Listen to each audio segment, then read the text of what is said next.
2 weeks in Italy, 2 lost bags, Gatwick Airport nightmare, big nightmare, celebrity sighting on our airplane, and lots of gluten-free pasta, gelato, and gluten-free pizza. Lots and lots of that. Even gluten-free gelato cones. I'm going to be sharing with my husband today. Brooks is on. We just got back from Italy 2 weeks. And after our Portugal episode, we thought, let's do another debrief together, talking about all things Italy, what we went through. Thanks, Brooks, for jumping on this conversation. Oh, you're welcome. If you're watching this on YouTube, you're going to have a lot of pictures and video footage to go along with it. And if you're on YouTube, make sure you hit that subscribe button so you always know when we have a new episode releasing. And if you're listening on the podcast, make sure you follow along there, hit subscribe so you always know when we drop another episode. But you also might want to check out the YouTube channel at Natalie Jill Fitness, because that way all these videos have images and video clips and pictures that go around along with what we're talking about. And you might want to see some of that, especially Brooks's 3-a-day gelato habit. Got lots of pictures of that, Brooks. You can't deny it. Wow. 3 a day.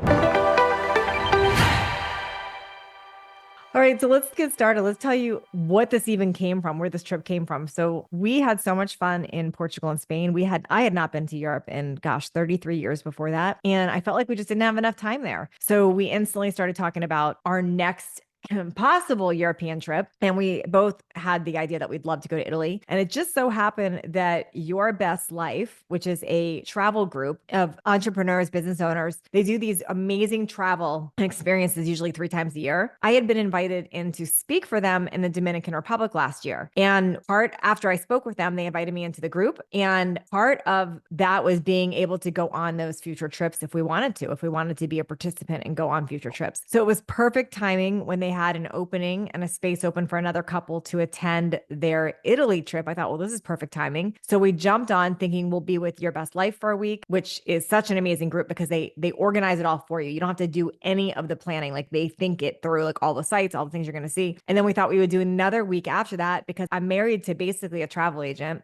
He's not a travel agent, but he plays one on TV. He's so good at Brooks, you're really good at planning travel. Well, thank you. Because he likes to research. So you like to find the best place to use American Express points and what's good. Any tips on that? Because you're so good at that. It's just one of those things to me. Like, I enjoy research, just like you despise research. Mm-hmm. Like, I enjoy research. I don't despise it when it's a topic I'm interested in. I don't despise it. Yeah, even then, I mean, it's fine. You're like very quick, where I enjoy the process of researching. Well, that's true. I'd probably just hire a travel agent. I'd be like, here, plan me an Italy trip. But you like to dig in and compare the different places and all that. I like to check it out. Which is awesome. So we decided to do it and we started looking at plane tickets. And if you listen to our Portugal, Spain episode, you know that your girl here, she's like, I want to fly lay flat. I'm flying all the way to Europe. I want the lay flat, first class, business class, whatever seats. That's the only way to travel.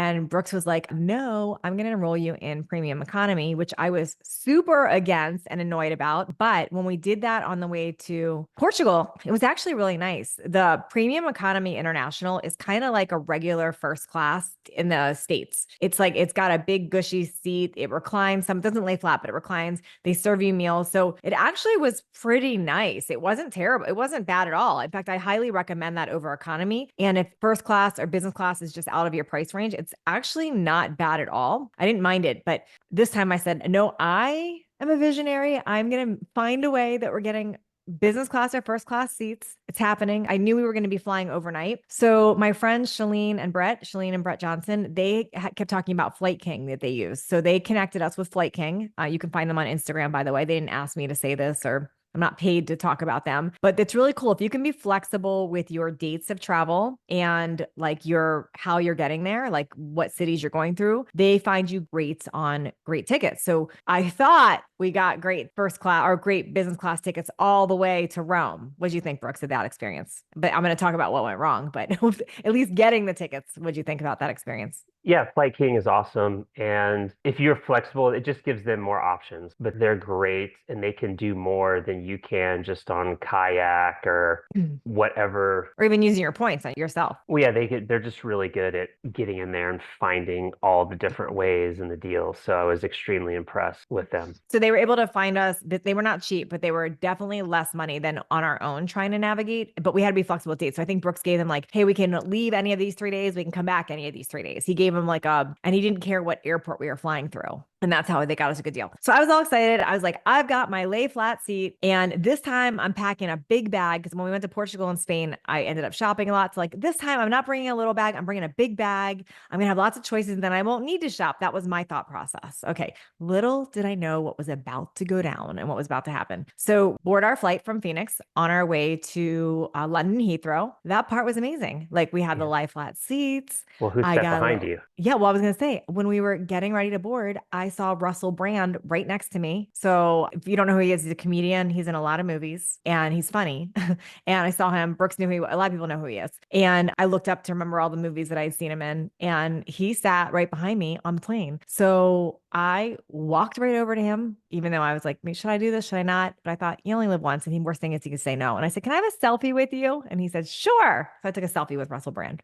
Well, I didn't get a selfie, but I did get to talk to him for about 5 minutes. I Yeah. don't even know what time it was. Like I went up to go use the restroom, quote unquote, in the middle of the night, and they've got in this one area after around the restrooms for business class, they've got waters and snacks set out. And so I was getting water, he was coming through, so we talked about Jesus for about 5 minutes. It was really good. It was cool. We saw him reading his Bible. I think he's a new Christian. So he Yeah, was, I've been following his journey with that, so that was what yeah, it was was pretty cool. exciting to me. So he was super friendly. A lot of people asked him for a picture and talking. He was nice to everybody. Like he was super friendly. I noticed that. And he was flying back to England because he was at Tucker Carlson's. He was speaking in Arizona because I'd seen that on social media because he closed out the thing in prayer because several people had sent me that Instagram clip of that. So that's what he was flying back from. So you know what was super cool too? Okay, so he boarded first. Like I saw him in the waiting room, not the before you board, everyone was like surrounding him. And then they came and got him and boarded him. Then when we landed, they came and escorted him off into some like secret elevator. I'm like, what is happening? And I learned later that honestly anyone could do it. You could pay an additional, did you guys notice you could pay an additional $500 to be escorted privately on and off of an airplane? I didn't know that. So I think apparently a lot of celebrities do that. That's what I learned. So okay, so we land in London. We're all excited. We got about a 3-hour situation before we're going to head to Rome. And we knew that we were not going to have to get our bags. They were going to automatically be checked through to Rome. So we go to scan our passports and our passes, and it's like, big X. You cannot go through. So then Brooks tries, you cannot go through. So we look at the gate agent and they're like, oh, that flight was canceled. Go get in that line. Like, what do you mean it was canceled? Get in that line. So we go wait in this line and they tell us that we have been rebooked for Amsterdam. Well, that makes no sense. We just landed in London. We're trying to get to Rome, which we have a very pricey hotel booked that night. And they tell us the flight's canceled. You're going to Amsterdam tonight. And then we'll get you another flight tomorrow to Rome. And that was not going to work. So what happened, Brooks? I think you should just tell this part of the story. Why? We just have two completely No, different tell views your on it. perspective first. So what happened? We got in there and the flight was canceled. So they were trying to rebook us. I guess London, part of it, they had some weather. Again, I don't know. But there was a lot of flights. So there was a lot of people trying to be rebooked. And they said we were going to go to Amsterdam that night. And then the next day from Amsterdam to Rome. And I was like, well, there has to be. And that was really cool. So I called Flight King and like they picked up their quote unquote emergency line, picked up in about 3 rings. So, they were helpful on their end. Just again, when these situations happen, there's only so much you can do. So I just stayed calm. Then we ended up finding a flight from Gatwick, which I'd never heard of it. It's another airport. I think it's 50 miles south of London Heathrow. Listen, if you never fly out of Gatwick Airport, you are doing well in life. That was the worst airport experience I have ever experienced. So we get in a cab in London without our bags, by the way, because the gate agent who was rebooking us says, oh, we're going to pull your bags for you. It'll take about an hour and you get your bags and then you'll take a shuttle or a cab over to Gatwick and then you'll have another flight tonight to Rome. Okay, sounds hunky dory. I didn't believe her. I'm like, I've lost my bags before. She is lying. This is Natalie's feeling. She is lying to me. We're not getting our bags. She is lying. Bruce is like, oh no, she's so helpful and nice. We're getting our bags. So I share on social media and I have countless of you messaging me. You're not getting your bags. You're at London Heathrow. They are known for this. Also with British Airways. They are known for losing bags and lying. So, okay. So we wait for these bags for how long, Brooks? We sat down First. there for 5.5 hours. Yeah. And then it got to the point where we had to go because it was also raining and traffic to get down to Gatwick to make our flight. Okay. By the way, we have AirTags on our bags at this point. Those good old AirTags you can get. So we can see where our bags are. And they're like in the next room over, basically, according to our phones. So Brooks takes my phone with the AirTag tracker and he's like, I'm going to go speak to someone. So he takes my communication to my phone and his phone. This is like 5 hours in after waiting for the bags. And he goes into some mystery line. I have no idea where he is. So I'm hungry, I'm moody, I'm tired, I'm annoyed. I know I'm not getting my bag. Brooks is ex-military, so he always says, never be without your comms, your communication. He took my comms, he took my communication, and I had to sit there and be miserable in my own pity without a cell phone, without knowing where he was for what felt like an eternity, Brooks. That's Natalie's point of view. I get that it felt like an eternity. I guess from my background, this is first world problems. We're in an airport in London. I was literally 50 yards away in a line. I had no idea Um, where you were. I was I hungry. don't doubt anything that she felt. So then I finally find him and I'm dragging his heavy duffel because he doesn't do roller carry on. He's got like two heavy duffel bags and my carry on stuff. So I bring all of our stuff and I find you. And Brooks is like, meet so and so. She's so helpful. And I'm like, this lady's lying. So the lady's like, well, we can't pull your bags today. She's talking in her London accent. I can't even do it. And she says, but when you get to Rome, we are going to put them on the next flight to Rome and you will have your bags delivered to your hotel. And Brooks is like, oh, she's so helpful. I'm like, she's freaking lying. She's paid to be customer nice. She does not know or have any anticipation of where our bags are going. She has zero clue where that's happening. It's not happening. Our bags are not coming. I knew she was lying and I wanted to ask questions, but Brooks wanted me to stop asking questions. He wanted me to stop asking questions. So we left without our bags into the cab. Brooks believed her. You believed her. You did. It's not about believing somebody. Like when you're dealing with these situations, I mean, I could see what's going on. I think the funny thing is Natalie is amazing, loves to control things. And I think she thought she was all of a sudden going to control stuff here. No, And I I didn't was think I was just, going to control. I just wanted my bags and I saw them on the oh, AirTag and I thought she was lying to us. by seeing them on the AirTag, let's be clear, I forget how many terminals. Like it wasn't like they were 20 feet away. We could see that they were in some other terminal. Who knows? But So in I the wanted to end, ask questions like, okay, well, what happens if we don't? And Brooks is like, we will. So I'm like, okay. So we leave for Gatwick Airport, and this is where it gets really fun. So we leave without our bags. And this is the one time I packed zero change of clothes, like not an extra pair of underwear, zero, nothing, no change of clothes. I had my makeup.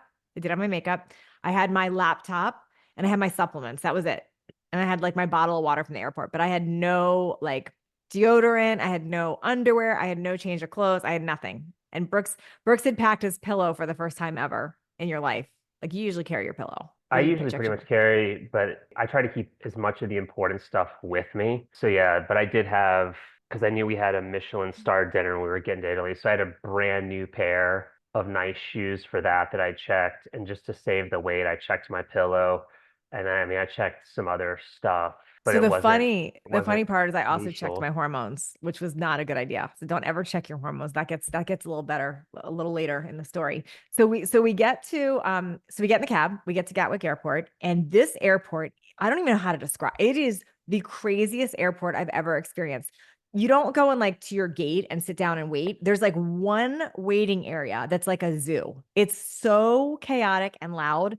And there's like this big kids running play thing in the air in the middle of it. So I'm sitting there already annoyed and hungry and tired and stressed. And we now have a flight that's supposed to leave at like 8 o'clock that night. And I don't know what time was it when we're actually sitting in the playpen area. I don't even know what time it I don't know, was. like that flight got delayed too. But think of this Gatwick Airport. It's basically it felt more like a mall. It felt like a Yes. two-story shopping mall, and then you just kind of waited in this mall. And London's a big city, like So it's crowded. And there's this kids play thing. And you know how like when one kid starts like screaming, and it was little girls, like one girl would start screaming, and another girl tries to be louder. And it's like none of the parents were like, hey, so you just started, you'd no. have these kids just screaming at the top of their lungs and Okay, like so they were picture this. competing. So So picture like a big square and seats all around the square, like one row of seats. And then in the middle of these screaming kids, and then there's like chaos and yelling and screaming and all that. So our flight's supposed to leave around 8, and we get like two notifications. Now it's going to leave at 9. Now it's going to leave at 10. It keeps getting delayed.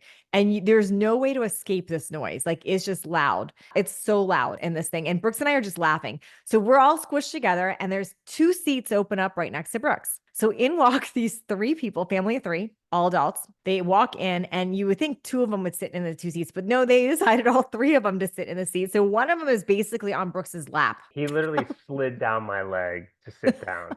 Like there was contact, there was touch. And then he decides to take off his shoe and his sock. It was like a whole thing. So Yeah. Brooks and I we're so annoyed that we're laughing at this point. Well, It's like, no, you were annoyed too. Don't even act like you weren't. You were annoyed. she's trying, like, there's two levels here. I was pretty just baseline calm, like, this is first world problems. The level of annoyance between me and Natalie, we were not on the same level of I annoyance beg to plane. differ. I think you were annoyed too. Anyways, that was so I was laughing because here we were. So Brooks originally had found a premium economy ticket that was going to go direct. I think it was going to, how was it? It was going to go to JFK, I think, or Yeah, Philadelphia. it was basically going to go from Phoenix to JFK to Rome, and then from Rome to Yes. JFK back to Phoenix. So it was kind of like a big lesson for me. Like, no, Natalie wanted to fly business class. So instead, we flew all the way to London Heathrow, and now we lost our bags and are at this Gatwick crazy airport. So we gave up, they canceled our second flight, our second first class leg or business class leg to get to Rome. We end up on some like crazy, I don't even know what the heck that airline was. It was definitely not a luxury airline situation. It was like a very old airplane. I don't know. It was like the Spirit Airlines Yes, of basically London. Spirit or Value Jet or one of those. It was like that kind of airline. So we get in. By the time we actually get to our hotel room, it's like 3 a.m. So this room that we had spent a lot of money on, we got to sleep in at 3 a.m. So there was that. Okay, so the next day we wake up, new day, and we realize our bags, we can still not see them. They're still still in London at this point. We could see them on the AirTags. So we go shopping. The good news is we're right in the middle of all kinds of shops in Rome. So your girl here was on a mission. I'm like, I need underwear, I need workout clothes, I need this, I need that. We have a formal thing tonight. So we go shopping, which was kind of fun. And I'm telling Brooks the whole time, like, we can get, if you have to replace stuff, you can save the receipts and we're going to get them reimbursed. So that was my attitude. We didn't go crazy, but we went and shopped and I found stuff. I didn't go crazy. You bought one thing, I think.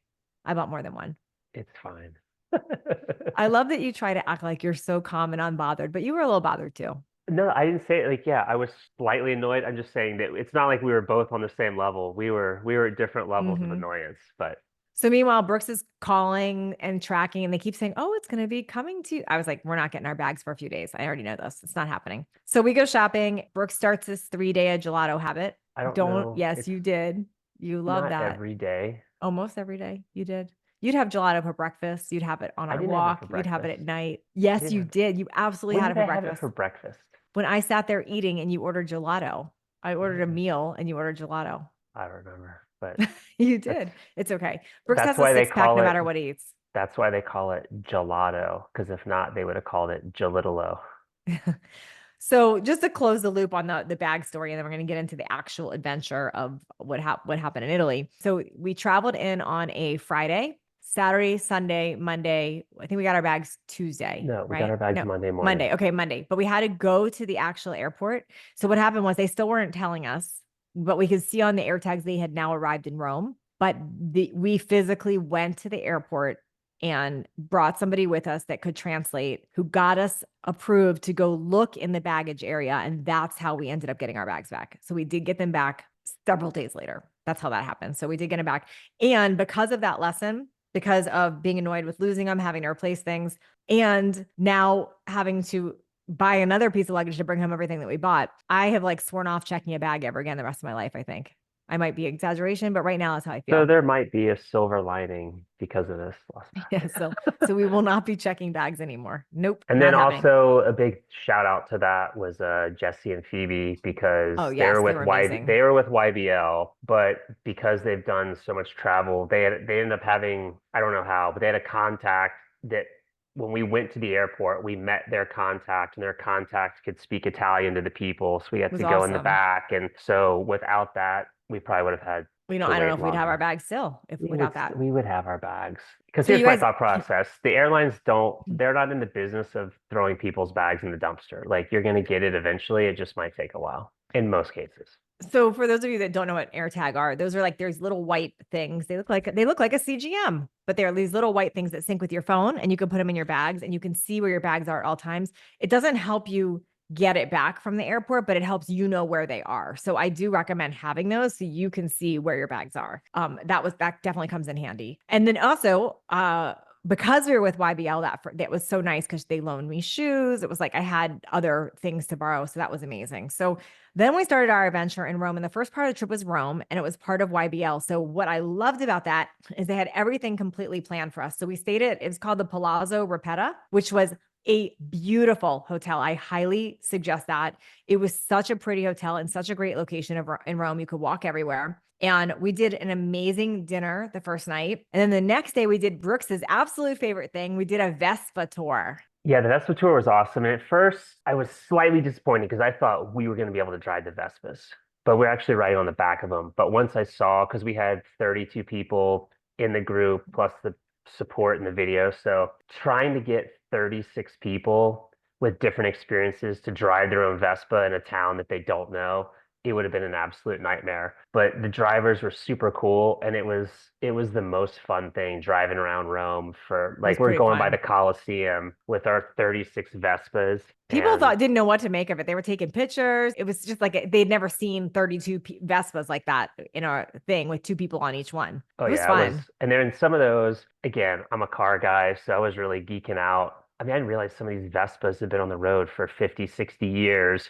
And then we were going along, and I seen so I was like, wait a second, that one sounds different. So I kind of befriended a couple of the guys and learned about their bikes, how they work on them themselves. They did customization. So then once the whole thing was done, I ended up hanging out with one of the guys for 10 or 15 minutes, doing a little drive by. And yeah, it was pretty cool. So it's a couple interesting things to note on the Vespa. One, it was super fun. I highly recommend doing a Vespa tour if you could figure out how to do one. It was awesome. Two, Brooks has been oddly newly obsessed with Vespa research now. And in fact, this morning I woke up to, would you ever consider letting me get a Vespa? Which means he's not going to drop this for the next however many years it takes for me to say yes. He's already working me for a Vespa. Well, it's not And like, yeah, Vespa, but I really want just like that retro, old school, like Italian kind of motorcycle. and Not I as told crazy him when we fast. live in Italy, then we can get one. But we don't live in Italy. We live in We, Scottsdale, Arizona, and I don't trust the other people but driving if around but you in if a I Vespa. make enough gelato, it'll be like Italy. Okay. So that's the best. Oh, and then a couple of funny things on the Vespa tour is there was like two female drivers, the rest were these guys, and then there was this one guy. Did you see him, Brooks? He looked like Fabio. He looked like he like walked right off a romance novel cover. So that was kind of funny. And one of the women like beeline to get on his Vespa. It was hysterical. So it just was like it was a funny scene to watch everybody on this Vespa expedition, but it was really, really fun. So that was day one. And then we did something that was really cool. I don't know the name of the place, but maybe we will by the time we air this. We went about an hour outside of Rome for this experience. It was like, oh, they make their own wine. I got to actually me and Brooks both got to stomp on grapes with our feet. That's how they used to actually make wine. So we stomped on the grapes, which is pretty funny. And then we learned how to make pasta from scratch. And I had no idea it was that simple. Are you gonna start making pasta here, Brooks? I mean, I could make pasta, but the whole gluten-free is just a whole nother. It's Well, like I didn't get sourdough. to, yeah. Sourdough's easy, but gluten-free sourdough, it's a whole nother. So what went into pasta, this was cool. It was like flour, water, a little bit of olive oil, a little bit of white wine, and salt. That was it. That was the whole thing with pasta. And then it That's was just like like it was really cool watching how that happened. And then you just make that. It's like you make the dough and then you cut it.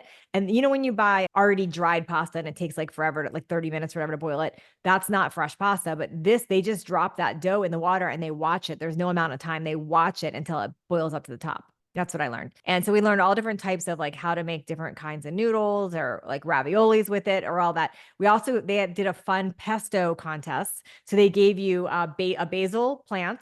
They gave you hazelnuts. They gave you olive oil, garlic, and salt. That was it. I think, was there anything else? Or those are the no, ingredients. like they gave you all of the ingredients, but they gave you way more than you would need of each one. And you did this in groups. So there was, I think, what were there, 5 groups, 6 groups when they split Yep. it up. And no So you, instruction.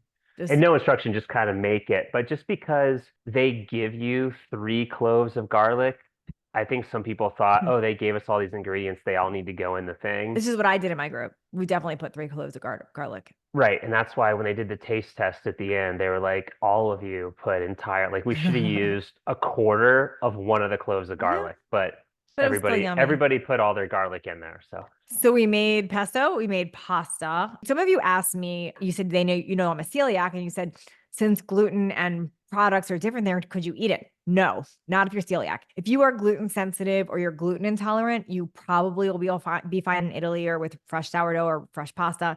If you're an actual celiac, your body does not recognize gluten, which is wheat, rye, and barley, and you will get very sick. So do not do that. If you ate it and you're celiac and you said you didn't get sick, you're probably not a celiac. I stayed away. In fact, I didn't even make the pasta because I can pull like meat off of bread and eat it fine. But there was something about the flying flour everywhere that was making me nervous. So I didn't do that. I filmed Brooks doing it, which was fun.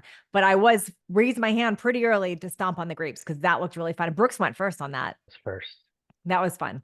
And no, we didn't actually drink the grape water, or the grape wine water, but it was fun to do that. It felt slimy. It was fun though. So the next day we did something really cool. We had a private tour of the Vatican. Now, I had been to the Vatican 33 years ago and did not have a private tour. I learned that the private tours you can do it. It's just very, very pricey. Like we got there early in the morning before it ever opened. It's expensive, but because we had a group of 32 people and YBL had negotiated and figured that out, it was a pretty cool experience to be in a private tour of the Vatican. Like we were in the Sistine Chapel with nobody else in there. Pretty cool. Yeah. I personally, if you've never seen the Vatican, it's kind of up to you. Knowing what I saw now, knowing how I saw it private and then how I saw it after when it got crowded, there's no way I would go back in the crowds and do that. What about you, Brooks? Yeah, I think just for context, I think they said about 40 to 50,000 people per day go Wow. through there. And because we had to get up really early that morning, we had to I meet mean, we at had to what? be in that thing at like 6 something, I Yeah, thought. we were leaving the hotel at 6 a.m. to get over there. And I think we had the first 2.5, 3 hours where it was just us. And then there was one other guy who was separate. He had his own person, so he paid for just himself Yeah. to be completely private. So there's like our group and then one other guy. And the only time we saw him was when we were in the Sistine Chapel for a little bit. So my But then once we got out, once they like opened the gates Mhm. and like people, it's just Too crowded. holy cow. So I thought it was super cool to see. I mean, just the artwork and just the sculptures, just everything. The Sistine Chapel is really amazing. Michelangelo and painting the ceiling of that, it's beautiful. What's really cool is 33 years ago when I was there, they had not started the renovation of it. So I remember seeing it all faded. They hadn't started the renovation. Now, obviously, the renovation's been complete. They did that in the 90s. So it's cool to see it part two. I thought, it was just it felt eerie being in there, to be honest with you. I felt a little bit like an eerie feeling being in there. But it was cool to see.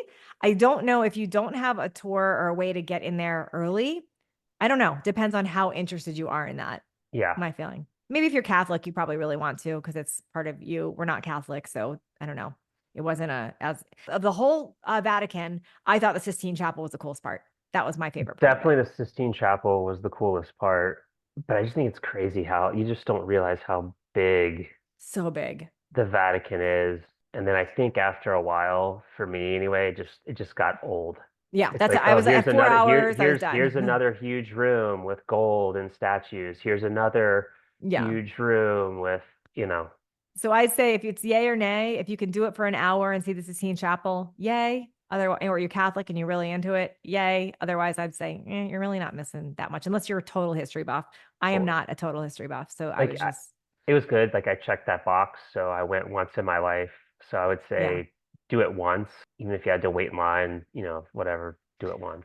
Colosseum, super cool. We drove by it on the Vespa. We saw it a few times. We did not do the Colosseum tour. I did do the Colosseum tour years ago. What's cool about it is just to see it there, to see this really amazing, beautiful ruin in the middle of this crazy busy city is pretty cool. But I don't know. I can't advise you like if you should go see it or not. I mean, you want to see it, but having the actual tour of it, I would imagine it'd be the same kind of crowded experience to do that. But driving by it, and that's pretty cool, just being right there. And when we were there, it was like under construction. The outside, it looked like there were a lot of construction parts up to it. Yeah, I think they were maintaining or something, rehabilitating. I don't know. But overall, I thought Rome was cool.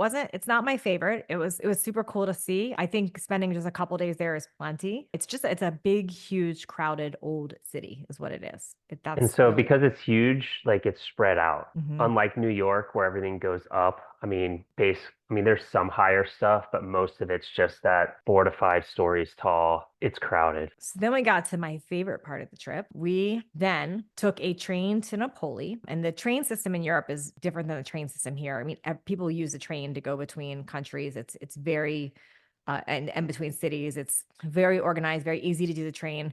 So we took all of our bags and got on a train to Napoli, and then there was a drive to Sorrento. Sorrento is on the coast. That's near on the Amalfi coast, so southern Italy.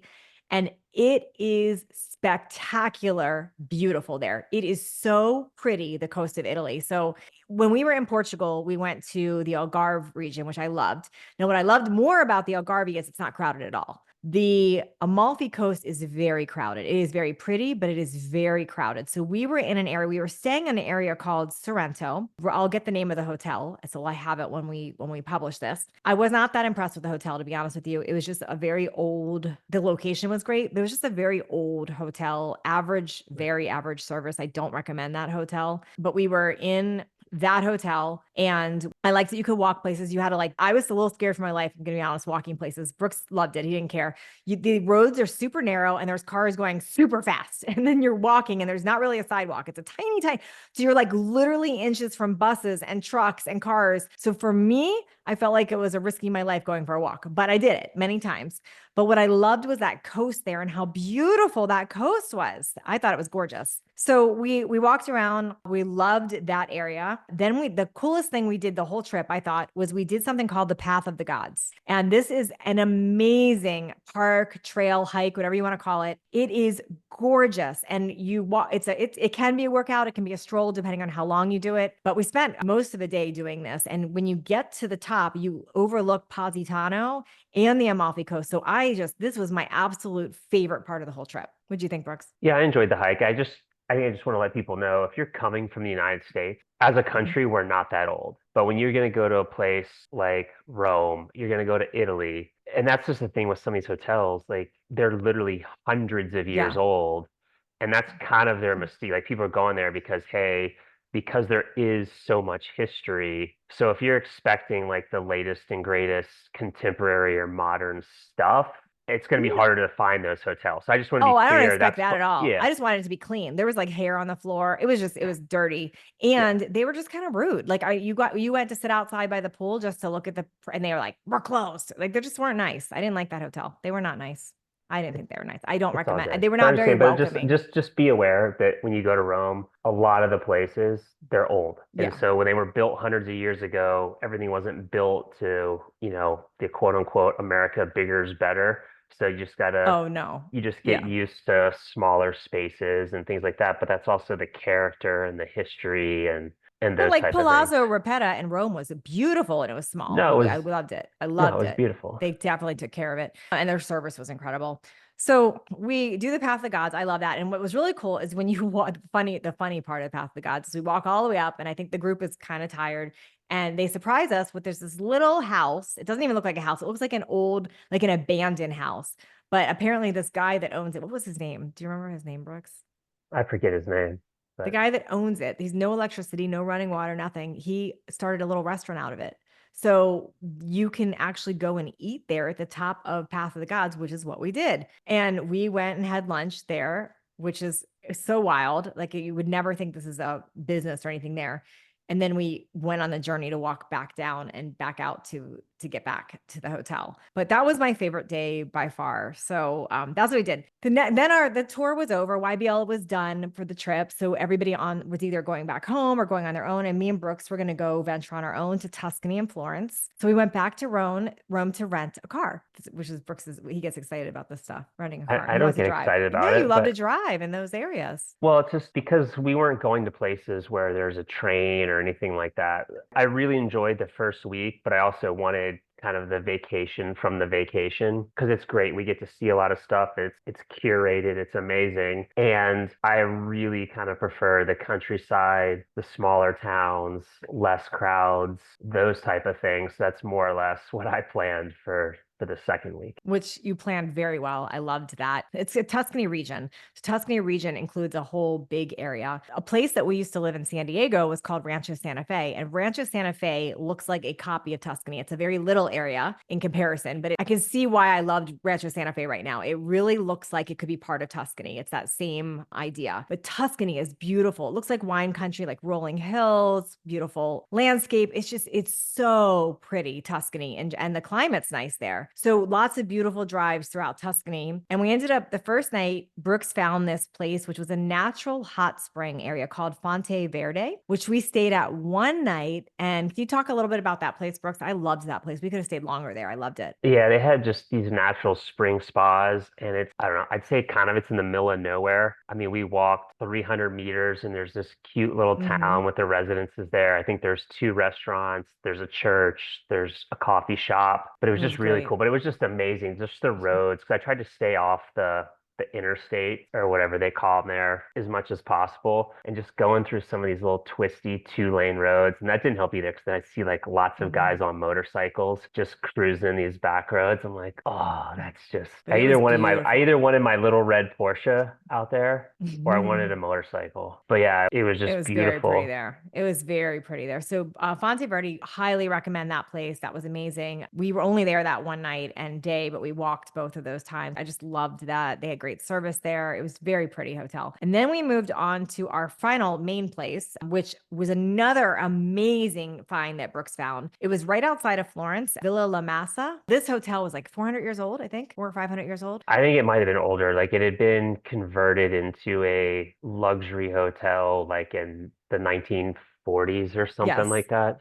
But But it's really a good job of like keeping the old, but yeah, really nice. like there's a little river that's right there and it's on 25 acres. Mm. So there's not a ton of rooms, but it's on 25 acres, Mhm. has a beautiful pool and has a little nature trail with some workout stuff and just And a Michelin restaurant inside. Didn't we yeah, learn that there's this restaurant? Yeah. yeah, Michelin restaurant inside and it's just iron gates to get in there, but it's just very quiet and it was cool is they have a shuttle and it was just 15 minutes. They drop you off at the same spot right there by Florence. So you could go into town. It was really nice. So we The preferred that versus oh, staying right in Florence. and Natalie loved their bedding. Oh my gosh. Okay. So first of all, the hotel's super old, but they were so welcoming. Like you walk in and I don't know if the woman owned it or she's a manager there, whatever, but they were so welcoming. They almost treat you like family when you walk in, really like grateful that we're there, welcoming us. Probably the best night's sleep of my life, those 3 nights. But the first night I was like, what is these sheets? I'm like, it was like almost, just didn't recognize it. And then Brooks figured it out. He's like, oh, they're pure linen sheets, which is so good for you. Because at first she thought she was like they're rough, but it was just pressed starched linen Yeah. sheets. But it's so good for regulating temperature. And then once you sleep on them, Slept so good. and the mattresses were great. Oh, it was such a great night's sleep. And it's just so quiet. And yeah, I felt amazing there. And then they So had that, the heated towel racks. so I loved that hotel and that location. And I loved doing that instead of staying right in Florence because we had already done the city thing in Rome. And I liked the idea of being like kind of private, quiet, beautiful scape. And then got to walk or take a short shuttle into town to go to Florence each day, which we love doing. And Florence is a really great, that was our favorite city. We absolutely loved doing Florence there. It's so fun to walk around there. There's great food. If you love pizza and pasta, you are definitely in luck. Also, by the way, for my gluten-free girls, or if you're celiac, there were so many celiac options. They always had gluten-free pasta, gluten-free pizza. They even had gluten-free gelato cones. And what's wild about how they do gluten-free there, they take celiac very seriously. All their bread is individually wrapped. So when you get gluten-free bread, they don't bring you a basket of bread. They bring you individually wrapped bread to make sure it wasn't contaminated. So and their bread and pasta there tasted amazing. It didn't taste like our American gluten-free that tastes like gluten-free, whatever. This stuff tasted actually really good. I wanted to have gluten-free pasta every day. It was really, really good. So we did every day. We went to Florence. The two things Brooks and I fell in love with in Florence was shopping was leather and linen. What did we get, Brooks? We got a lot of stuff. We did. Yeah, because I guess linen's really big in Italy. And Yeah. so I ended up getting some shirts and shorts when we were in Sorrento. It was And I nice. bought But some bunch but of stuff too. Florence is known for leather. Mm-hmm. Like No, that's for hundreds of years, that's what they're known for. so here's what we learned while we were there. We didn't know this till we were there. You'll see these big leather marts on the street, a lot of them, and like really inexpensive and people negotiating and all these leather marks. What we learned later is that is not always authentic Italian leather, that a lot of it comes from Indonesia. A lot of it is brought in. A lot of it is fake. It's not real. And it's copies of the good stuff. So what you want to do in Florence is not necessarily go to the marts. You want to find the little one-off stores that are a little bit more hidden. And we happened to find two amazing stores. One, the name of the store was Michelangelo. And I actually found it first on Perplexity, just looking up on the AI app. Brooke calls Perplexity my best friend. By the way, I say Perplexity is my best ADD friend because I have like a million questions throughout the day. That's just my life. Like, I wonder why this is that, or I wonder where that. And every time I have a question, I just go to Perplexity and it never tells me to shut up. It's always there to answer. It always gives me a concise answer. If I don't like its answer and I want a different one, it gives me them. So it's like the ideal app if you've got ADD and you have lots of questions. I'm grateful for Perplexity because it used to be, hey babe, like Alexa. He'd say, I'm And not Google. I'm like, I don't have all the answers. Perplexity does though. So I went to Perplexity when I heard this about the leather and I'm like, where is the best authentic place in Florence to get Italy? And the first place that came up was this Michelangelo. So we went into we happened to see his shop. We went in there. It was amazing. He actually blacks out his windows because he says a lot of those street vendors copy what he does. And he did amazing stuff. I mean, just the most incredible, beautiful bags and jackets. And so I bought quite a few bags. I also bought, if you have a birthday and you're my friend, you have a bag coming from Italy probably, because I bought some gifts there. It was amazing. And then we found another, what was the other guy's store? Do you remember his name? The one I got the blue leather jacket at? I'd have to go look. I forget off the top of my head. So I went to this other, Brooks got a blue leather jacket. Then I wanted a blue leather jacket. So we left with blue leather jackets. Brooks left with two big duffels, one blue, one brown. I left with a lot of handbags. It was fun. I liked the shopping part, but we had to go buy a big, huge extra suitcase to put all the stuff that we bought. Yeah, it was good. I grabbed those two bags and then it was cool to get a custom belt for like 20 bucks. Yeah, Like that a was fully Italian leather belt where they custom cut it and everything. So of course I got a blue one. It was nice.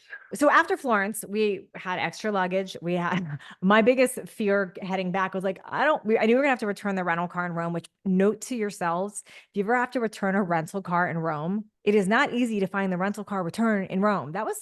Brooks is not stressed. I was definitely stressed on that one. We could not figure that. How did you finally find the Rome airport rental car return? Because I went just basically, and this is the rental car return at the terminal. This is at the train terminal, not at the airport. That's what I meant. Sorry, So train terminal. basically, where all the rental car places are, you return the car on the opposite side of the terminal, is basically what it comes down to. So when your nav tells you, so basically I was right outside. So I literally went in, I was like, where do I return the car?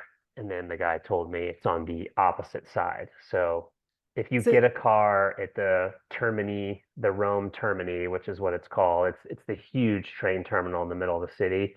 Where you pick up your rental car is different from where you drop it off. It's on the opposite side. So we did that, and then I was like a loop in Brooks's brain, and then I was worrying about this for hours, and then we didn't need to. I'm like, all I could think about is how are we getting on the Rome train station back to the airport with all this luggage? Because we now each had two carry-ons, two check bags for me, a big check bag for him. We couldn't look more American touristy. We had all this. I was like, how are we getting on the crowded train with all this? That's what I was worried about. And then we ended up getting in a cab. So I worried all that time for nothing. Which is usually the case, just in general about worrying. It doesn't help you at all. Well, I also heard. But you have to realize this terminal, think of it like an airport. Everybody in there's all sorts of people rolling luggage tied together. It's like being at the airport. Everybody has luggage, and these trains have plenty of place to put the luggage. So Yeah, but they also have a high level of theft and pickpocketing. So I had that in my brain too. So I didn't want to I was like worrying about it. But we did the cab. We got a cab. It was about an hour from the train to that. We went back to Rome. We decided to stay at Rome Airport that night because we had an early flight out the next day. And then the next day, our flights back were pretty smooth. We flew direct from Rome back to JFK, and we were just tired. But then we had JFK to Phoenix, so pretty smooth home. So overall, like here's my overall thoughts on Italy. I definitely liked Italy a lot. I liked Portugal and Spain better. I really enjoyed our Portugal and Spain trip. I liked it was less to me, and I know it all depends on the places you go, but it felt less crowded. It felt less chaotic. I loved that. If I did Italy again, we both agreed we'd want to go to like Lake Como. and we'd want to do more time in space versus crowds and big cities. That's what I'd love to do. And one thing on food there, I loved the food in Portugal and Spain. In Italy, people rave about the food in Italy. If you like pasta and pizza and gelato, you're good. I had a very hard time finding fish. I rarely saw fish on the menu.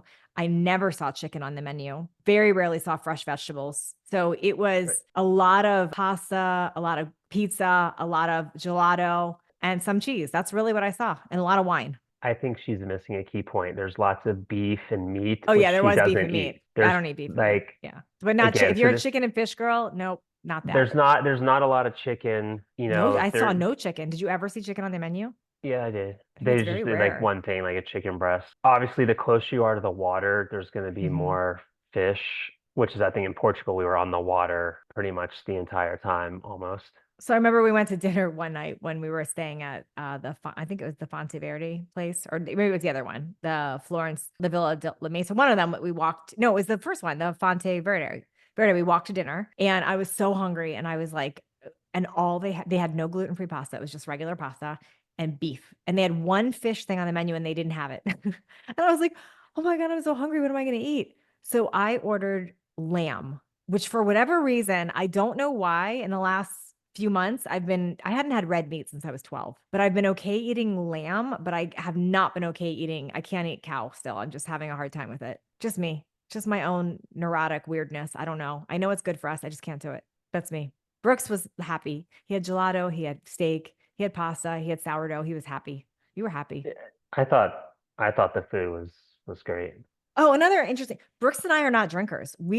I mean, I think we like maybe have one or two glasses of wine a year. We do not drink, but we got in the habit of having like we'd share a glass of red wine each night, and we liked that. Yeah, We it pretty wasn't much every shared. night, but it was I mean, I think that night when we went to the place outside of Rome, because it was a vineyard where they make their own wine, Mhm. like that was the first time I had wine. I think there was, but it definitely wasn't It even was an good though. every It night. tasted good. Yeah, it was really good, and just to have half a glass of wine Mhm. with a nice meal that paired well. Yeah, it was yummy. So that was fun. So I think if we will go back eventually one day, but we both want to go to Lake Como. That why are you laughing at that? Because Moto Guzzi, which has Oh, that's been why you want to go. making Italian motorcycles since 1921 in the same factory, Oh boy. is right there on Lake Como. Because that's what I really want to do, like an Italian motorcycle tour of Italy. So our next Italy trip, if we do it, would be, I would imagine we would probably go there and we would do probably go from there to like Switzerland. We both want to see Switzerland. I did that years ago. So I think we would like that. So a couple recommendations. One, if you don't like to travel solo or you don't want to plan your travel, look at YBL. I'll link them up here because that's pretty cool. Now they're more than just a travel group. They have like a mastermind around it too.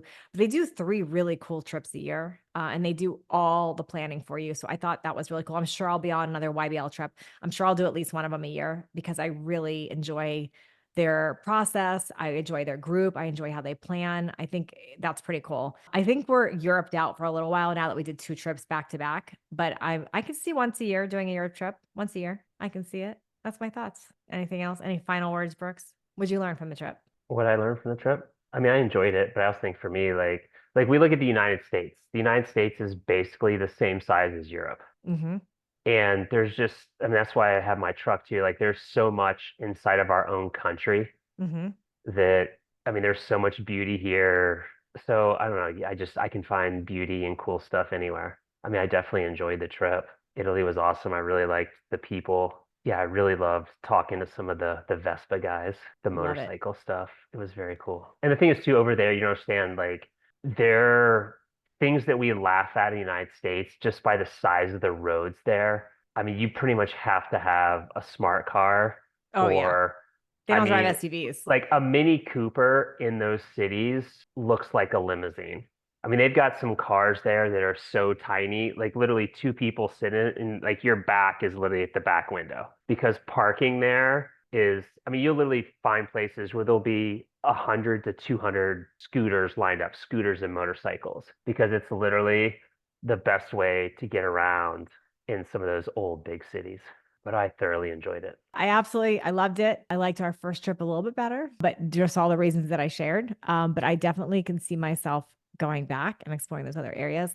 I do think it's funny how we as Americans perceive ourselves versus how we perceive ourselves. We're in Europe. I don't know this as fact, but I feel that a lot of Americans think that everyone wants to be American, and that is not the case. Like Europeans are not wanting to be American at all. In fact, we can be viewed at as sloppy, as loud, as there's a lot of differences. Just even how people dress in Europe versus how they dress here in the United States is very different. Like, especially with women, guys might be the same, but with women, like we live in leggings and activewear. They don't do that over there. You stand out like such an American doing that. Women dress up, they dress nice every day. Men aren't wearing t-shirts and baseball caps over there. They dress nice. And I think we've got this whole thing in America of this more is better, bigger is better, consumption, consumption, consumption, where in European culture, they want fewer things, but nicer quality things. So they'll get a nice quality leather jacket versus 10 fast fashion jackets, or nice fitted linen shirts versus 100 fast fashion ones. So it's just a little bit of a different take. Also, smaller is good there. Bigger is always better here. Like people want these big cars here, big houses. That's not what you see in European culture. It's smaller. And then taking more time at meals, like meals didn't feel rushed there. Like that you take your time. Like we were waiting a long time sometimes to get the server to come over to get the check. Like it's just a much different experience with that. I also really noticed tipping culture is different. Like in America, we're so tip happy. Like everything's tip, tip, tip. Like you get a cup of coffee, people expect a tip. There, they pay them well in their wages. So tipping is not expected. And if you do tip, it's not the same percentage.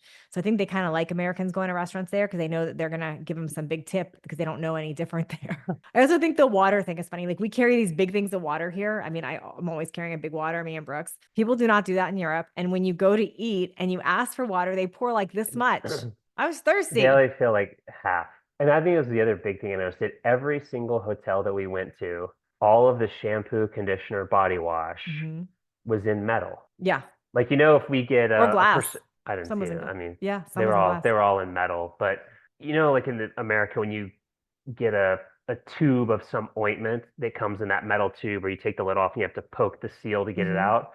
That's what all the shampoos, conditioners, and that stuff came in because they don't have plastic everything there. That's right. And it's like, and even a lot of their bottled water came in metal versus it was usually metal or glass, just a lot less plastic bottles. Which is another, they don't allow, EU does not let in thousands of chemicals that US lets into our food and our products. And that's part of that reason there. So you won't see plastic bottles, even water bottles. When you get them, they're either in like this metal container or glass, very, very rarely in plastic there. You can get plastic. It's just Right. much more rare there. Anyways, if you have not been to Europe, highly recommend just to get outside of our own culture and learn different ways of living. And just know you can do this without spending a lot, by the way. There's different ways to travel Europe. I mean, you can use airline miles, you can use your Amex points, you can find tour groups. There's different ways to do it, but I do highly recommend, especially your midlife conversations listener here. If you've never been or experienced other cultures, highly recommend doing it just to learn different ways outside of the US. That's what I think. Doesn't mean you're not a proud American, but just to see other cultures and how they live. And don't bring your leggings because you will look like an American. I didn't wear any leggings. Nope, unless I was working out. No leggings. Thank you all. If you loved this episode with me and Brooks, please let us know so I can invite him back on. He's done a few with me because of your requests. So if you want to hear more from Brooks, more topics of us together, please let us know. Thanks, everyone. Bye. Bye.